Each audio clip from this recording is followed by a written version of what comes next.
विघ्नहर्ता गणेश भगवान की जय। जय श्री राधे कृष्णा।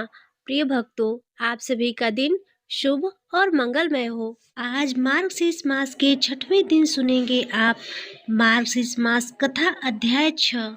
इससे पहले के अध्याय में आपने सुना था कि किस प्रकार भगवान शिव ने देवी पार्वती को श्री राधा रानी के षोडशोपचार पूजन के बारे में बताया था। आज आप सुनेंगे स्तोत्र के बारे में, जिस स्तोत्र के पढ़ने या सुनने से राधा रानी अत्यंत प्रसन्न हो जाती हैं और अपने भक्तों को गोलोक धाम में निवास करने का अधिकार दे देती हैं। अब सुनिए उसके आगे की कथा।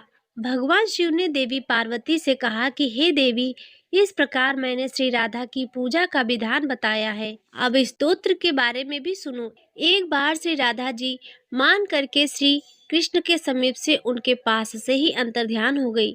तब ब्रह्मा जी, विष्णु जी और शिव जी आदि सभी देवता ऐश्वर्य भ्रष्ट, श्रीहीन और पत्नी रहित तथा उपद्रवग्रस्त हो गए। इस परिस्थिति पर विचार करके उन सभी ने भगवान श्री कृष्ण की शरण ली।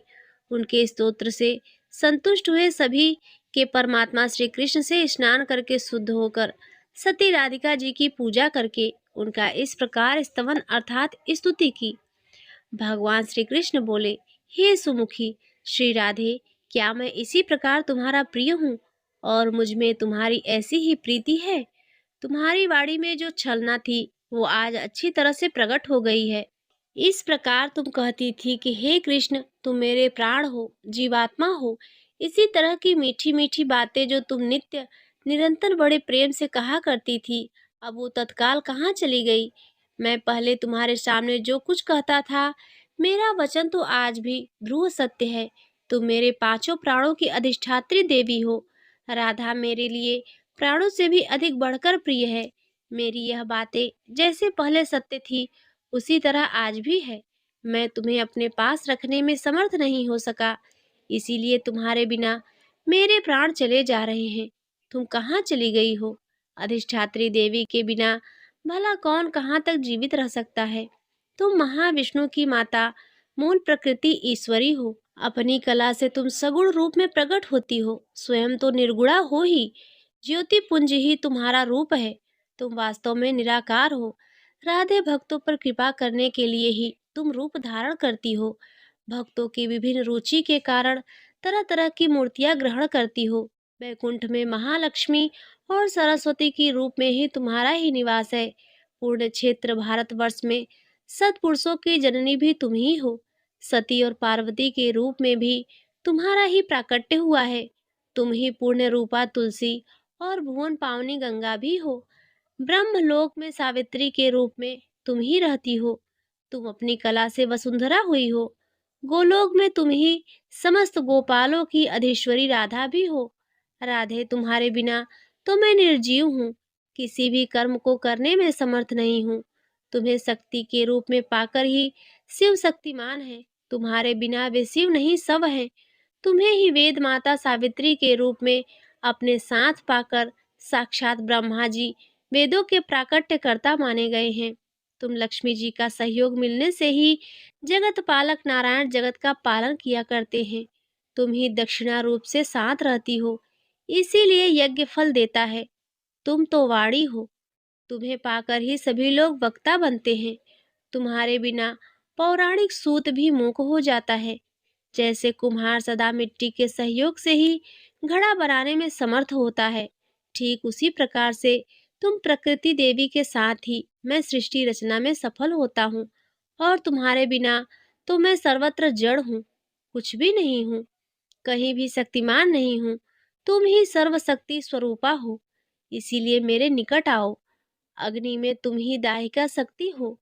तुम्हारे बिना अग्नि दाह कर्म में समर्थ नहीं है। राधे, चंद्रमा में तो तुम ही शोभा बनकर रहती हो और तुम्हारे बिना तो चंद्रमा भी सुंदर नहीं लगेगा। सूर्य में तुम ही प्रभा हो और तुम्हारे बिना सूर्य देव भी प्रभा पूर्ण नहीं रह सकते, वो चमक ही नहीं सकते। प्रिय, तुम ही रति हो, तुम्हारे बिना कामदेव कामनियों के प्राण वल्लभ भी नहीं हो सकते। इस प्रकार श्री राधा की स्तुति करके जगत प्रभु श्री कृष्ण ने फिर उन्हें प्राप्त किया। फिर तो सभी देवता ससुरिक अर्थात पत्नी सहित और शक्ति संपन्न हो गए। हे गिरिराज नंदिनी, फिर सारा जगत सस्त्रीक हो गया। श्री राधा की कृपा से गोलोक गोपांगनाओं से परिपूर्ण हो गया। इसी प्रकार हरिप्रिया श्री राधा की स्तुति करके राजा सुदुम्न गोलोक धाम में चले गए। जो मनुष्य श्री कृष्ण द्वारा किए गए इस राधा स्तोत्र का पाठ करता है या सुनता है, वह श्री कृष्ण की भक्ति और दास से भाव प्राप्त कर लेता है, अर्थात उनका दास बन जाता है। इसमें संशय नहीं है। स्त्री से वियोग होने पर जो पवित्र भाव से 1 मास तक इस स्तोत्र का पाठ अथवा श्रवण करता है, वे शीघ्र ही सती, सुंदरी और सुशीला स्त्री को प्राप्त कर लेता है। जो पत्नी और सौभाग्य से हीन है, अगर 1 वर्ष तक इस स्तोत्र का पाठ या श्रवण करे तो उसे शीघ्र ही सुंदरी, सुशीला और गुणवती पत्नी की प्राप्ति होती है। देवी, पूर्व काल में जब दक्ष कन्या सती ने अपने प्राणों का बलिदान दे दिया था, तब परमात्मा श्री कृष्ण की आज्ञा पाकर मैंने भी इसी स्तोत्र से श्री राधा की स्तुति की और तुम्हें पा लिया। पूर्व काल में ब्रह्मा जी को भी इसी स्तोत्र के प्रभाव से सावित्री जी की प्राप्ति हुई थी। पूर्व काल में दुर्वासा के श्राप से जब देवता लोग श्रीहीन हो गए थे, तभी इसी स्तोत्र से श्री राधा की स्तुति करके उन्होंने परम दुर्लभ लक्ष्मी जी की प्राप्ति की थी। पुत्र की इच्छा वाला पुरुष अगर 1 वर्ष तक इस स्तोत्र का श्रवण करे तो उसे पुत्र प्राप्त हो जाता है। इस स्तोत्र के प्रसाद से मनुष्य बड़ी व्याधि और रोगों से भी मुक्त हो जाता है। जो कार्तिकी पूर्णिमा को श्री राधा का पूजन करके इस स्तोत्र का पाठ करता है, वह अविचल लक्ष्मी को पाता है और राजसूय यज्ञ के फल का भागी हो जाता है। अगर महिलाएं इस स्तोत्र का श्रवण या पठन करें तो वह पति के सौभाग्य से संपन्न हो जाती हैं। जो भक्ति पूर्वक इस स्तोत्र को सुनता है, वह निश्चय ही भव बंधन से मुक्त हो जाता है। जो प्रतिदिन भक्ति भाव से श्री राधा की पूजा करता है और प्रेम पूर्वक इस स्तोत्र का पाठ करता है अथवा सुनता है, वह भव बंधन से मुक्त होकर अंत में गोलोक धाम को जाता है। देवी पार्वती जी बोली, हे प्रभु, श्री राधा की पूजा का विधान और स्तोत्र को अत्यंत दुर्लभ है, उसे मैंने आज सुन लिया। अब कृपया राधा कवच का भी वर्णन कीजिए। आपकी कृपा से मैं उसे भी सुनना चाहती हूँ। तब श्री महेश्वर कहने लगे, दुर्गे सुनो, मैं परम अद्भुत राधा कवच का वर्णन करता हूँ। पूर्व काल में साक्षात परमात्मा श्री कृष्ण ने गोलोक में इस अति गोपनीय परम तत्व रूप और सर्व मंत्र समूहमय कवच का मुझसे वर्णन किया था। यह वही कवच है जिसे धारण करके पाठ करने से ब्रह्मा जी ने वेद माता सावित्री को पत्नी रूप में प्राप्त किया था। हे सुरेश्वरी, आप सर्वलोक जननी हो। मुझे आपका स्वामी होने का जो सौभाग्य प्राप्त हुआ है, वह इस कवच को धारण करने का ही प्रभाव है। इसी को धारण करके भगवान नारायण ने महालक्ष्मी जी को प्राप्त किया था। इसी को धारण करने से प्रकृति से परवर्ती निर्गुण परमात्मा श्री कृष्ण पूर्व काल में सृष्टि रचना करने की शक्ति से संपन्न हुए थे। जगत के पालनहार श्री विष्णु ने इसी कवच को धारण करके सिंधु कन्या को प्राप्त किया था और इसी कवच के प्रभाव से शेषनाग समस्त ब्रह्मांड को अपने मस्तक पर सरसों के दाने की तरह धारण करते हैं।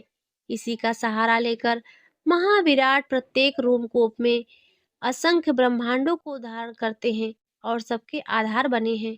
इस कवच को धारण करने और पढ़ने से धर्म सभी के साक्षी और कुबेर धराध्यक्ष हुए हैं। इसके पाठ और धारण का ही यह प्रभाव है कि देवराज इंद्र देवताओं के स्वामी और मनु नरेशों के भी सम्राट हुए हैं। इसके पाठ और धारण से ही श्रीमान चंद्रदेव राजसूय यज्ञ करने में सफल हुए और सूर्यदेव तीनों लोगों के ईश्वर पद पर प्रतिष्ठित हो सके हैं। इस कवच को मन के द्वारा धारण और वाणी द्वारा पाठ करने से या कानों द्वारा सुनने से अग्निदेव जगत को पवित्र करते हैं और पवन देव मंद मंद गति से प्रभावित होकर तीनों भुवनों को पावन बनाते हैं। इस कवच को ही धारण करने का यह प्रभाव है कि मृत्यु देव समस्त प्राणियों में स्वच्छंद गति से विचरते हैं। इसके पाठ और धारण से ही सशक्त होकर जमदग्नि नंदन परशुराम जी ने पृथ्वी को 21 बार क्षत्रियों से शून्य कर दिया था और कुंभज ऋषि ने समुद्र को पी डाला था। इसे धारण करके ही भगवान सनत कुमार ज्ञानियों के ही गुरु हुए हैं और नर नारायण ऋषि जीवन मुक्त और सिद्ध हो गए हैं। इसी के धारण और पठन से ब्रह्मपुत्र वशिष्ठ सिद्ध हुए हैं, कपिल सिद्धों के स्वामी हुए हैं। इसी के प्रभाव से प्रजापति दक्ष और भृगु मुझसे निर्भय होकर द्वेष करते हैं, कूर्म शेष को भी धारण करते हैं। वायुदेव सभी के आधार हुए हैं और वरुण सभी को पवित्र करने वाले हो सके हैं। शिव इसी के प्रभाव से ईशान, दिक्पाल, यम शासक हुए हैं। इसी कवच का आश्रय लेकर ही वसुंधरा सबकी आधार भूमि और संपूर्ण सस्यों से संपन्न हुई है। इसको धारण करने से मनसा देवी विश्व पूजित सिद्धा हुई और देव माता अदिति ने भगवान विष्णु को पुत्र रूप में प्राप्त किया। इसी को धारण करके तुलसी जी पवित्र और गंगा भुवन पावनी हुई। लोपामुद्रा और अरुंधति ने इस कवच को धारण करके ही पतिव्रताओं में सबसे ऊंचा स्थान प्राप्त किया। सती देवहूति ने इसी के प्रभाव से कपिल जैसा पुत्र प्राप्त किया। शत्रुपा ने जो प्रियव्रत और उत्तानपाद जैसे पुत्र प्राप्त किए और तुम्हारी माता मैना ने भी जो तुम जैसी देवी गिरजा को पुत्री के रूप में पाया, वह इस कवच का ही महात्म्य है। इस प्रकार समस्त सिद्धगणों ने राधा कवच के प्रभाव से संपूर्ण ऐश्वर्य प्राप्त किए हैं। इस जन्म मंगल राधा कवच के प्रजापति ऋषि हैं, गायत्री छंद हैं, स्वयं रासेश्वरी देवता हैं और श्री कृष्ण भक्ति प्राप्ति के लिए इसका विनियोग बताया गया है। जो अपना शिष्य और श्री कृष्ण भक्त ब्राह्मण हो, उसी के सामने इस कवच को सुनाना या पढ़ना चाहिए। जो सठ और दूसरे का शिष्य हो, जो श्री कृष्ण को न मानता हो, उसको इसका उपदेश देने से मृत्यु की प्राप्ति होती है। हे प्रिय, राज्य दे दो, अपना मस्तक कटा दें, परंतु अनाधिकारी को यह कवच कभी न दे। मैंने गोलोक में देखा है कि साक्षात परमात्मा श्री कृष्ण ने भक्ति भाव से अपने कंठ में इसको धारण किया हुआ था। पूर्व काल में ब्रह्मा और विष्णु ने भी इसे अपने गले में स्थान दिया था। ओम राधाय स्वाहा, यह मंत्र कल्प वृक्ष के समान मनोवांछित फल देने वाला है और श्री कृष्ण ने भी स्वयं इसकी उपासना की है। यदि भगवान श्री कृष्ण का आशीर्वाद प्राप्त करना हो तो राधा रानी को प्रसन्न करना हो तो इसी मंत्र का सच्चे मन से जाप करना चाहिए।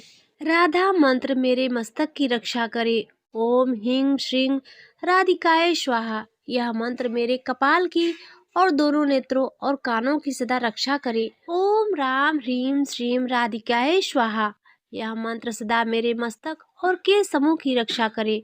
ओम राम राधाय स्वाहा, यह सर्व सिद्धिदायक मंत्र मेरे कपोल, नासिका और मुख की रक्षा करे। ओम कं श्री कृष्ण प्रियाय नमः, यह मंत्र मेरे कंठ की रक्षा करे। ओम राम राशेश्वरय नमः, यह मंत्र मेरे कंधे की रक्षा करे। ओम राम राश विलासिष्य स्वाहा, यह मंत्र मेरे पृष्ठभाग की सदा रक्षा करे। ओम वृंदावन विलासिष्य स्वाहा, यह मंत्र पक्ष स्थल की सदा रक्षा करे। ओम तुलसी वन वासिन्य स्वाहा, यह मंत्र मेरे नितंब की रक्षा करे। ओम कृष्ण प्राण राधिकाय स्वाहा, यह मंत्र दोनों चरणों और संपूर्ण अंगों की सदा सब ओर से रक्षा करे। राधा पूर्व दिशा में मेरी रक्षा करे। कृष्ण प्रिया अग्निकोण में मेरा पालन करे। राशेश्वरी दक्षिण दिशा में मेरी रक्षा का भार संभाले। गोपीश्वरी नेतृत्व कोण में मेरा संरक्षण करे। निर्गुणा पश्चिम और कृष्ण पूजिता वायव्य कोण में मेरा पालन करें। मूल प्रकृति ईश्वरी उत्तरी दिशा में निरंतर मेरी संरक्षण में लगी रहे। सर्व पूजिता सर्वेश्वरी सदा ईशान कोण में मेरी रक्षा करे। महाविष्णु जननी जल स्थल आकाश स्वप्न और जागरण में सदा सब ओर से मेरी रक्षा करे। हे दुर्गे, यह परम उत्तम श्री जग मंगल कवच मैंने तुमसे कहा है। यह गुह्य से भी परम गुह्यतर तत्व है। इसका उपदेश हर किसी को नहीं देना चाहिए। मैंने तो तुम्हारे स्नेहवश इसका वर्णन किया है। किसी भी अनाधिकारी के सामने इसका प्रवचन नहीं देना चाहिए। जो वस्त्र आभूषण और चंदन से गुरु की विधिवत पूजा करके इस कवच को कंठ या दाहिनी बाह में धारण करता है, वह भगवान विष्णु के समान तेजस्वी हो जाता है। 100 लाख जप करने पर यह कवच सिद्ध हो जाता है। अगर किसी को यह कवच सिद्ध हो जाए तो आग से नहीं जलता। दुर्गे, पूर्व काल में इसी कवच को धारण करने से ही राजा दुर्योधन ने ही जल और अग्नि का स्तंभन करने में निश्चित रूप से दक्षता प्राप्त की थी। मैंने पहले पुष्कर तीर्थ में सूर्य ग्रहण के अवसर पर सनत कुमार को इस कवच का उपदेश दिया था। सनत कुमार ने मेरु पर्वत पर सांदीपनि मुनि को यह कवच प्रदान किया था। सांदीपनि जी ने बलराम जी को और बलराम जी ने दुर्योधन को इसका उपदेश दिया था।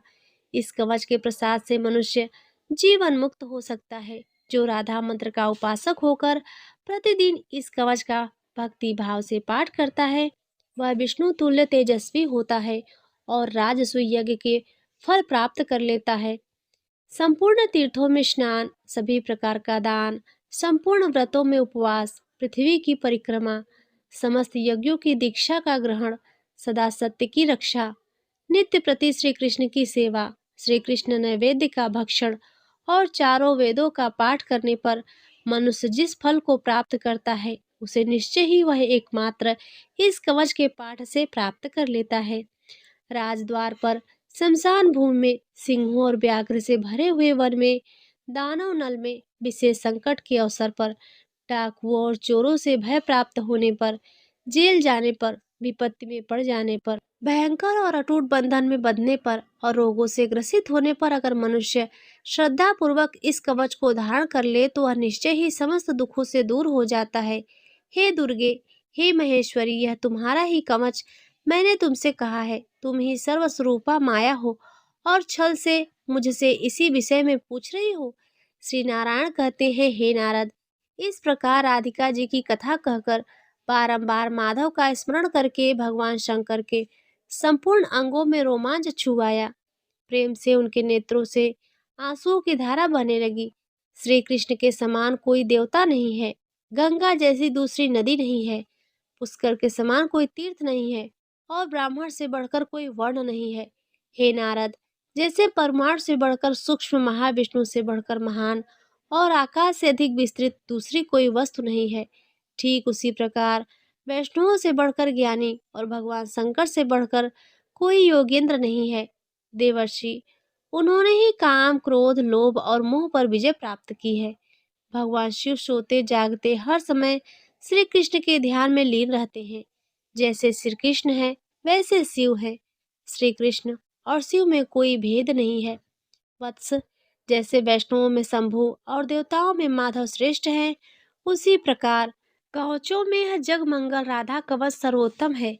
शिव का संग कल्याण वाचक है और वह कारका अर्थात दाता है। जो मंगल दाता है वही शिव कहा गया है। जो विश्व के मनुष्यों का सदा शम अर्थात कल्याण करते हैं वे ही शंकर हैं।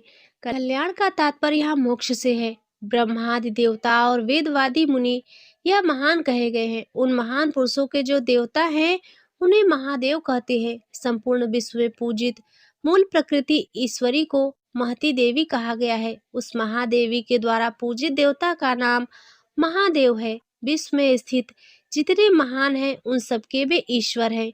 इसीलिए मनीषी पुरुष, विद्वान पुरुष उन्हें महेश्वर कहते हैं। हे नारद, तुम धन्य हो जिसके गुरु श्री कृष्ण भक्ति प्रदान करने वाले साक्षात महेश्वर हैं। फिर तुम मुझसे क्यों पूछ रहे हो? तो प्रेम से बोलिए, राधे कृष्ण भगवान की जय। प्रिय भक्तों, आज के अध्याय में बस इतना ही। इसके आगे का अध्याय कल के वीडियो में आपको सुनने को मिलेगा। अब आप सुनिए विष्णु भगवान द्वारा सुनाई गई ब्रह्मा जी को मार्गशीर्ष मास कथा अध्याय 6। प्रेम से बोलिए, लक्ष्मी नारायण भगवान की जय। ब्रह्मा जी भगवान विष्णु से बोले कि हे अच्युत, घंटा नाद और चंदन का महात्म तथा जो फल होता है, हे स्वामी, वह आप कृपा करके बतलाइए। श्री भगवान विष्णु बोले कि हे ब्रह्मा जी, हे देवेश, जो स्नान और पूजन कर्म के समय मेरे सामने घंटा नाद करता है, उसके पुण्य फल को आप सुनिए। वह पुरुष हजारों करोड़ कोटि पर्यंत और असंख्य करोड़ कोटि पर्यंत अप्सरागणों से सेवित होकर मेरे लोक में निवास करता है। क्योंकि घंटा समस्त वाद्यमय और समस्त देवतामय है, अर्थात घंटा में समस्त वाद्य और देवता कहे गए हैं, इसलिए सब प्रकार से घंटा नाद करावे। समस्त विद्या में घंटा मेरे को सर्वदा प्रिय है। इसके वादन से 100 शत करोड़ कोटि यज्ञ के पुण्य को पाता है। हमेशा घंटा नाद को करे, विशेष रूप से मेरे पूजन के समय करे तो 1000 मनवंतर वर्ष पर्यंत और असंख्य मनवंतर वर्ष पर्यंत मेरी प्रसन्नता प्राप्त होती है। मृदंग और शंखनाद के साथ घंटानाद से मैं हमेशा प्रसन्न रहता हूँ। मृदंग और शंखनाद के साथ समस्त वाद्यों से प्रणव ओमकार ध्वनि को करता हुआ मेरा पूजन करता है। तो हे देवेश, इस प्रकार का पूजन मनुष्य को निरंतर मोक्ष को देने वाला होता है। जिस स्थान पर मेरे सामने नाद से युक्त, जहाँ वैष्णवों से पूजित होकर घंटा स्थित रहता है, वहां पर मैं निवास करता हूँ। जो मेरे सामने गरुड़ के चिन्ह से युक्त अथवा सुदर्शन चक्र के चिन्ह से युक्त घंटा को स्थापित करता है, उसके पाप को मैं हरण करता हूँ।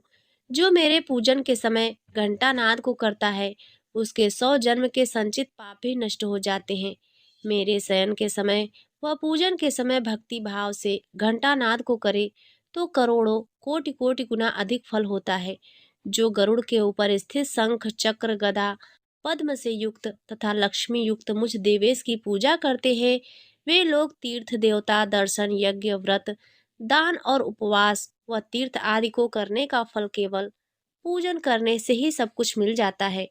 जो लोग कलयुग में गरुड़ के ऊपर मेरी नारायण की मूर्ति स्थापित करेंगे, वे लोग करोड़ों कोटि कल्प वर्ष पर्यंत वास के लिए मेरे परम पद को प्राप्त हो जाएंगे। जो मेरे निवास में गरुड़ से युक्त घंटा को स्थापित करेंगे, वहां पर सहस्त्र करोड़ कोटि तीर्थ और देवता वास करेंगे। जो एकादशी को तथा रात्रि में मेरी गरुड़ के ऊपर स्थित मेरी पूजा करते हैं, वह धन्य है। और गान तथा नृत्य करता है तो नरक से पितरों को उतार देता है। हे सूत, तुम सुनो, मैं फिर घंटा का महात्म जो कहूँगा। जो घंटा मेरे सामने मेरे नाम से अंकित और वैष्णवों से पूजित होकर जहाँ रहता है, वहाँ पर मैं निवास करता हूँ। जो गरुड़ से युक्त घंटा को मेरे स्नान पूजन चंदन विलेपन धूप और दीप के समय बजाता है, हे वत्स, वह प्रतिदिन मेरे सामने घंटा नाद से स्नान पूजन चंदन विलेपन धूप और दीप करता है। उस भक्त के 10,000 यज्ञ अयूत गोदान और सत यानी कि असंख्य चांद्रायण व्रत के फल का भागी होता है। घंटानाद के साथ ही विधि रहित की पूजा मनुष्यों की सफल होती है और मैं प्रसन्न होकर अपना पद देता हूँ। गरुड़ से चिन्हित तथा चक्र से चिन्हित घंटा करोड़ों कोटि जन्म के भय को नाश करती है। हे देवेश, गरुड़ के चिन्ह से चिन्हित घंटा को मैं प्रतिदिन प्रेम से देखकर प्रीति करता हूँ। जैसे निर्धन लक्ष्मी को प्राप्त कर प्रसन्न होता है, जो घंटा दंड के ऊपर स्थित भाग के चक्र को अथवा मेरे प्रिय गरुड़ को स्थापित करता है, वह तीनों लोकों को स्थापित करता है। जो अंत यानी कि मरण समय के चक्र से चिन्हित घंटा के नाद को सुनता है, वह करोड़ों कोटि पाप से युक्त होकर भी उसके पास यमदूत नहीं आते। हे सूत, घंटा नाद से समस्त दोष नष्ट हो जाते हैं और देवताओं को रुद्रलोक का तथा पितरों को उत्सव होता है। गरुड़ के अथवा चक्र चिन्ह से चिन्हित रहने पर भी घंटा नाद से मैं भक्तों पर प्रसन्न होता हूँ। जिसके घर में गरुड़ के चिन्ह से चिन्हित घंटा नित्य रहता है, उस घर में सर्पों का भय नहीं होता और अग्नि तथा विद्युत का भी भय नहीं होता। जिसके घर में मेरे सामने घंटा और शंख नहीं होता, तो वह भक्त मेरा प्रिय कैसे हो सकता है। अब मैं चंदन का महात्म्य आपसे कहता हूँ, जिसको मेरे लिए अर्पण करने से मुझे अत्यंत प्रसन्नता होती है। इसमें कोई संशय नहीं है। पुष्प कपूर अगर कस्तूरी जायफल से युक्त चंदन अथवा मुझको अत्यंत सुखदायी तुलसी काष्ठ के चंदन को मेरे लिए नित्य देता है, वह मनुष्यों में श्रेष्ठ कलयुग में भक्ति से महाविष्णु को तुलसी काष्ठ के चंदन को देकर अनंत युग पर्यंत स्वर्ग में जाकर वास करता है। जो तुलसी काष्ठ के चंदन को मेरे लिए देता है और मालती पुष्प से मेरा पूजन करता है, वह दोबारा माता के स्तन का दूध पीने वाला नहीं होता, अर्थात पुनः जन्म का भागी नहीं होता। मैं तुलसी काष्ठ के चंदन को अर्पण करने से 100 जन्म के किए हुए समस्त पापों को नष्ट कर देता हूँ, क्योंकि समस्त देवताओं को तुलसी काष्ठ का चंदन प्रिय है और पितरों को तुलसी काष्ठ का चंदन विशेष प्रिय है। तभी तक श्रीखंड चंदन श्रेष्ठ है, तभी तक काला अगर श्रेष्ठ है। जब तक पूर्ण तुलसी काष्ठ का चंदन मेरे लिए पूजा में अर्पित देखने में नहीं आता, तभी तक कस्तूरी का सुगंध है और तभी तक कपूर की सुगंध है। जो लोग कलयुग में और मार्गशीर्ष मास में मेरे लिए तुलसी काष्ठ का चंदन देते हैं, वे लोग कृतार्थ हो जाते हैं, इसमें कोई संशय नहीं है। जो भाग्यवान होकर कलयुग में मार्गशीर्ष मास के आने पर तुलसी काष्ठ के चंदन को नहीं देता, वह मनुष्य भक्त नहीं है। जो मार्गशीर्ष मास में कुमकुम अगर श्रीखंड चंदन से मेरे शरीर में लेपन करता है वह करोड़ों कोटि कल्प वर्ष पर्यंत स्वर्ग में जाकर वास करता है। जो कपूर अगर को मिलाकर चंदन से और विशेष रूप से मुझको सदा प्रिय कस्तूरी से मेरा लेपन करता है, और जो मार्गशीर्ष मास में शंख में चंदन को रखकर उस शंख के चंदन से मेरा लेपन करता है, तो मैं 100 वर्ष के लिए प्रीति करता हूँ। जो सदा मार्गशीर्ष मास में भक्ति पूर्वक तुलसी पत्रों से और आंवला से मेरी नित्य भक्ति करता है, वह इप्सित मन चाहे फल का भागी होता है। प्रेम से बोलिए राधे कृष्ण भगवान की जय। अब आइए सुनते हैं सीता नितनेम की कथा। यह कथा सीता मैया हमेशा श्री राम भगवान को सुनाया करती थी। एक दिन भगवान श्री राम को किसी कार्य के लिए बाहर जाना पड़ गया। सीता माता कहने लगी, हे प्रभु, मेरा तो 12 वर्ष का नित्य नेम है। अब आप बाहर जाएंगे तो मैं अपनी कथा किसे सुनाऊंगी। श्री राम भगवान कहने लगे, सीते, तुम कुएं की पाल पर जाकर बैठ जाना और वहां जो भी औरतें पानी भरने आएंगी उन्हें ही अपनी कथा सुना दिया करना। सीता माता कुएं की पाल पर जाकर बैठ गई। एक स्त्री आई। उसने रेशम जड़ी की साड़ी पहन रखी थी और सोने का घड़ा ले रखा था। सीता माता उसे देखकर कहने लगी, बहन, मेरा 12 वर्ष का नित्य नेम सुन लो। किंतु वह स्त्री बोली, मैं तुम्हारा नित्य नेम सुनूंगी तो मुझे घर जाने में देरी हो जाएगी और फिर मेरी सास मुझसे झगड़ा करेगी। उसने कथा नहीं सुनी और वह चली गई। उसकी रेशम जड़ी साड़ी घर जाते ही फट गई। सोने का घड़ा भी मिट्टी के घड़े में बदल गया। सास ने देखा तो पूछा कि यह किसका दोष अपने सिर लेकर आ गई। बहू ने कहा, माँ जी, कुएं पर एक औरत बैठी थी। उसने मुझसे कहानी सुनने के लिए कहा, लेकिन मैंने नहीं सुनी। हो सकता है उसी का यह फल मुझे मिला हो। बहू की बात सुनकर अगले दिन वही साड़ी और वही घड़ा लेकर सास कुएं की पाल पर गई। सास को वहीं पर सीता माता बैठी हुई मिली तो माता सीता ने कहा, बहन, मेरी कहानी सुन लीजिए। सास बोली, एक बार छोड़, मैं तो 4 बार तेरी कथा सुनूंगी।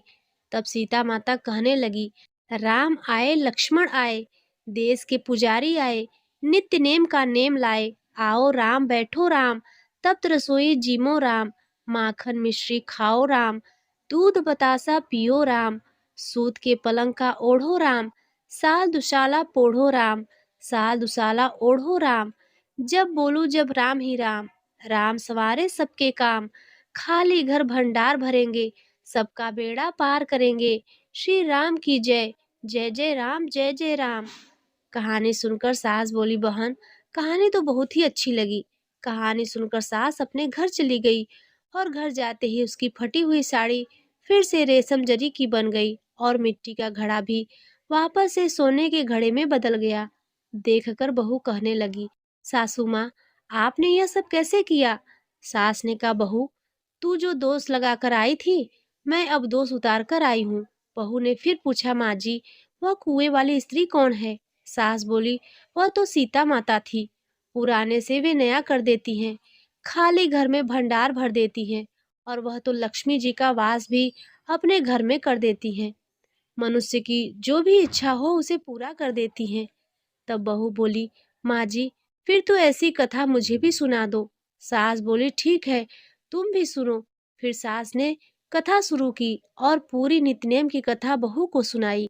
कथा सुनकर बहू बोली, माँ जी, कथा तो बहुत अच्छी है। सास ने कहा, ठीक है, अब से हम इस कथा को रोज कहा करेंगे। अब तो सास बहू रोज सवेरे उठती, नहाती धोती, पूजा करने के बाद नित्यनेम की सीता जी की कथा कहती। एक दिन उनके यहाँ एक पड़ोसन आई और बोली, बहन, आग दे दो। तो बहू बोली, आग तो अभी हमने जलाई ही नहीं। पड़ोसन ने कहा, तब फिर सुबह 4 बजे से उठकर क्या कर रही हो। तो उन्होंने बताया कि हम तो सुबह उठकर पूजा करते हैं, फिर सीता माता की नित्य नेम की कथा कहते हैं। पड़ोसन ने उनकी बात सुनकर फिर कहा, सीता माता की कथा कहने से तुम्हें क्या मिला।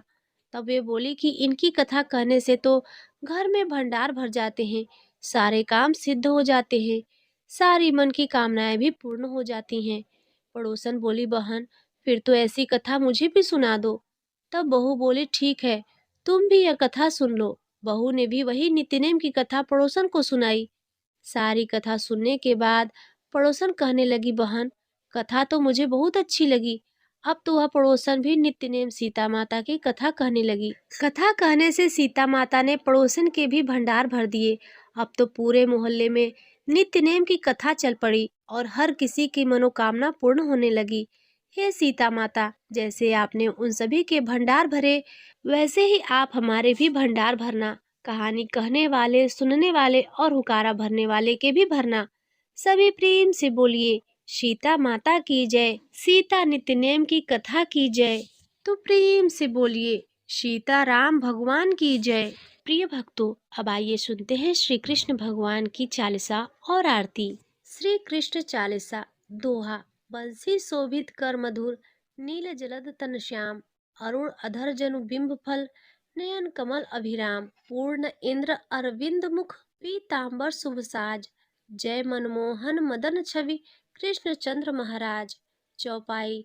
जय यदुनंदन जय जगवंदन, जय वसुदेव देवकी नंदन, जय यशोदा सुत नंद दुलारे, जय प्रभु भक्तन के दृघ तारे, जय नटनागर नाग नथैया, कृष्ण कन्हैया धेनु चरैया, पूरी नख पर प्रभु गिरिवर धारो, आओ दीनन कष्ट निवारो, वंशी मधुर अधर धर तेरी, होवे पूर्ण मनोरथ मेरो, आओ हरि पुनि माखन चाखो, आज लाज भारत की राखो, गोल कपोल चिबुक अरुड़ारे, मृदु मुस्कान मोहिनी डारे, रंजित राजीव नयन विशाला, मोर मुकुट वैजंती माला, कुंडल श्रवण पीतपट आछे, कट किंकणी काछन काछे, नील जलज सुंदर तनु सोहे, छवि लखि सुर नर मुनि मन मोहे, मस्तक तिलक अलख घुघराले, आओ कृष्ण बांसुरी वाले, करि पय पान पुत नहीं तारो, अका बका कागासुर मारियो, मधुवन जलत अग्नि जब ज्वाला, भय शीतल लखितहि नंदलाला, सुरपति जब वज्र चढ़ियो रिसाई, मसूर धार वारि बरसाई, लगत लगत वज्र चहन बसायो, गोवर्धन नखधारी बचायो, लखी यशोदा मन भ्रम अधिकाई, मुख मह 14 भुवन दिखाई, दुष्ट कंस अति उधम मचायो, कोटि कमल जब फूल मगायो, नाथ काल यही तब तुम लीन्हे, चरण चिन्ह दे निर्भय कीन्हे, कर गोपिन संग राग विलासा, सबकी पूरण करी अभिलाषा, केतिक महा असुर संहार्यो, कंस ही केस पकड़हि दे मार्यो, मात पिता की बंदी छुड़ाई, उग्र सेन कह राज दिलाई, मही से मृतक छयो सुत लायो, मातु देव की शोक मिटायो, भौमासुर मुर दैत्य संहारी, लाए 68 सहस कुमारी, दय भृन्हि तृण चीर संहारा, जरा सिंधु राक्षस कह मारा, असुर बकासुर आदिक मारियो, भक्तन के तब कष्ट निवार्यो, दीन सुदामा के दुख टारियो, तंदुल 3 मूंठ मुख टारियो, प्रेम के साग विदुर घर मागे, दुर्योधन के मेवा त्यागे, लखी प्रेम की महिमा भारी, ऐसे श्याम दीन हितकारी, भारत के पारथ रथ हाके, लिए चक्र कर नहीं बल ताके, निज गीता के ज्ञान सुनाए, भक्तन हृदय सुधा बरसाए, मीरा थी ऐसी मतवाली, विष पी गई बजाकर ताली, राणा भेजा सांप पिटारी, शालिग्राम बने बनवारी, निज माया तुम विधि दिखायो, उड़ते संशय सकल मिटायो, तब सत निंदा करी तत्काला, जीवन मुक्त भयो शिशुपाला, जब ही द्रौपदी टेर लगाई, दीनानाथ लाज अब जाई, तुरत ही वसन बने नंदलाला, बढ़े चीर भय अरिमुह काला, असनाथ के नाथ कन्हैया, डूबत भवर बचावई नैया, सुंदर दास आस उरधारी, दया दृष्टि कीजे बनवारी, नाथ सकल मम कुमति निवार्यो, क्षमहु बेगी अपराध हमारो, खोलो पट अब दर्शन दीजय, बोलो कृष्ण कन्हैया की जय। दोहा। यह चालीसा कृष्ण का पाठ करे उर्धारी, अष्ट सिद्धि नवनिधि फल, लहे पदारथ चारी। इति श्री कृष्ण चालीसा संपूर्ण। प्रेम से बोलिए राधे कृष्ण भगवान की जय। प्रिय भक्तों, अब आइए अंत में सुनते हैं श्री कृष्ण भगवान की आरती। आरती कुंज बिहारी की, श्री गिरधर कृष्ण मुरारी की, आरती कुंज बिहारी की, श्री गिरधर कृष्ण मुरारी की, गले में बैजंती माला, बजावे मुरली मधुर बाला। श्रवण में कुंडल छलकाता, नंद के आनंद नंद लाला। आरती कुंज बिहारी की, श्री गिरधर कृष्ण मुरारी की। गगन सब अंग कांति काली, राधिका चमक रही आली। लतन में ठाड़े बनमाली, भ्रमर से अलक कस्तूरी तिलक। चंद्र से झलक ललित छवि श्यामा प्यारी की। आरती कुंज बिहारी की, कनकमय मोर मुकुट बिल से। देवता दर्शन को तरसे, गगन से सुमस राशि बरसे। बजे मुरचंग ग्वालिनी संग, अतुल रति गोप कुमारी की। आरती कुंज बिहारी की, जहाँ से प्रगट भई गंगा। कलुष कलहारिणी गंगा, स्मरण से होत मोह भंगा। बसी शिव शीस जटा के बीच, हरै अग कीच। चरण छवि श्री बनवारी की। आरती कुंज बिहारी की, चमकती उज्ज्वल तट रेणु। बज रही वृंदावन बेनु, चहु दिश गोपी ग्वाल धेनु। हसत मृदु मंद चांदिनी चंद, कटत भव फंद टेर सुनु दीन भिखारी की। आरती कुंज बिहारी की, आरती कुंज बिहारी की। श्री गिरधर कृष्ण मुरारी की। तो प्रेम से बोलिए राधे कृष्ण भगवान की जय। प्रिय भक्तों, अब आइए अंत में सुनते हैं लप्सी तप्सी की कथा, क्योंकि इस कथा को सुने बिना किसी भी कथा का पूर्ण फल प्राप्त नहीं होता। एक लप्सी था, एक तपसी था। तपसी हमेशा भगवान की तपस्या में लीन रहता था। लप्सी रोजाना 1.25 सेर की लापसी बनाकर भगवान का भोग लगाकर जीम लेता था। एक दिन दोनों लड़ने लगे। तपसी बोला, मैं रोज भगवान की तपस्या करता हूँ, इसीलिए मैं बड़ा हूँ। लप्सी बोला, मैं रोज भगवान को 1.25 सेर लापसी का भोग लगाता हूँ, इसीलिए मैं बड़ा हूँ। नारद जी वहां से गुजर रहे थे। दोनों को लड़ता देखकर उनसे पूछा कि तुम क्यों लड़ रहे हो। तपसी ने खुद के बड़ा होने का कारण बताया और लप्सी ने भी अपना कारण बताया। नारद जी बोले, तुम्हारा फैसला मैं कर दूंगा। दूसरे दिन लप्सी और तपसी नहाकर अपनी रोज की भक्ति करने आए तो नारद जी ने छुपकर 1.25 करोड़ की एक अंगूठी उन दोनों के आगे रख दी। तपसी की नजर जब अंगूठी पर पड़ी तो उसने चुपचाप अंगूठी उठाकर अपने नीचे दबा ली। लप्सी की नजर अंगूठी पर पड़ी, लेकिन उसने ध्यान नहीं दिया। भगवान को भोग लगाकर लापसी खाने लगा। नारद जी सामने आए तो दोनों ने पूछा कि कौन बड़ा। तो नारद जी ने तपसी से खड़ा होने को कहा। वो खड़ा हुआ तो उसके नीचे दबी अंगूठी दिखाई दी। नारद जी ने तपसी से कहा, तपस्या करने के बाद भी तुम्हारी चोरी करने की आदत नहीं गई, इसीलिए लप्सी बड़ा है और तुम्हें तुम्हारी तपस्या का कोई फल भी नहीं मिलेगा। तपसी शर्मिंदा होकर माफी मांगने लगा। उसने नारद जी से पूछा, मुझे मेरी तपस्या का फल कैसे मिलेगा। नारद जी ने कहा, यदि कोई गाय और कुत्ते की रोटी नहीं बनाएगा तो फल तुम्हें मिलेगा। यदि कोई ब्राह्मण को भोजन कर कर दक्षिणा नहीं देगा तो फल तुझे मिलेगा। यदि कोई साड़ी के साथ ब्लाउज नहीं देगा तो फल तुझे मिलेगा। यदि कोई दिए से दिया जलाएगा तो फल तुझे मिलेगा। यदि कोई सारी कथा सुन ले लेकिन तुम्हारी कथा नहीं सुने तो फल तुझे मिलेगा। उसी दिन से हर व्रत कथा कहानी के साथ लप्सी तपसी की कथा भी सुनी और कही जाती है। तो प्रेम से बोलिए राधे कृष्ण भगवान की जय। तो प्रिय भक्तों, आज की यह कथा यदि आपको अच्छी लगी हो तो वीडियो को लाइक करना ना भूलें और कमेंट में जय श्री राधे कृष्णा अवश्य लिखें।